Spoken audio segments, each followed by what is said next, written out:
బోండా కరెక్ట్గా రావాలంటే ఒక ట్రిక్ చెప్పాలా? అయ్యో బోండా షేపే కరెక్ట్గా లేదు మా ట్రిక్ చెప్తాట అని అనుకోకండి. దెబ్బ తగిలిన వాళ్ళకే దాని విలువ తెలుస్తుంది. నేను బేకింగ్ సోడా తక్కువ వేసినందుకు ఇవి ఆయిల్లో వేస్తే పేలినాయి.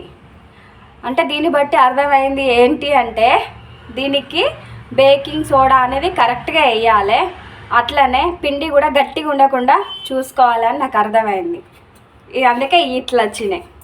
ఇంకా నేను సోడా వేసిన తర్వాత చేస్తే ఇక చూడు ఎంత మంచిగా ఉన్నాయి, స్పాంజిగా చాలా బాగున్నాయి. తింటా కూడా చాలా టేస్ట్ అనిపించింది. తిని చూపిస్తా. అసలు నేను తినాను, బట్ మీకోసం నేను తింటున్నా. చూడండి నిజంగా మంచిగా ఉన్నాయి, స్పాంజ్ లాగా. మీరు కూడా ఇలా ఫాలో అవ్వండి. షేప్ లేకపోతే ఏమవుతుంది చెప్పు? కడుపులో పోతానే కదా, అది చాలు. అంతే కదా, ఏమంటారు?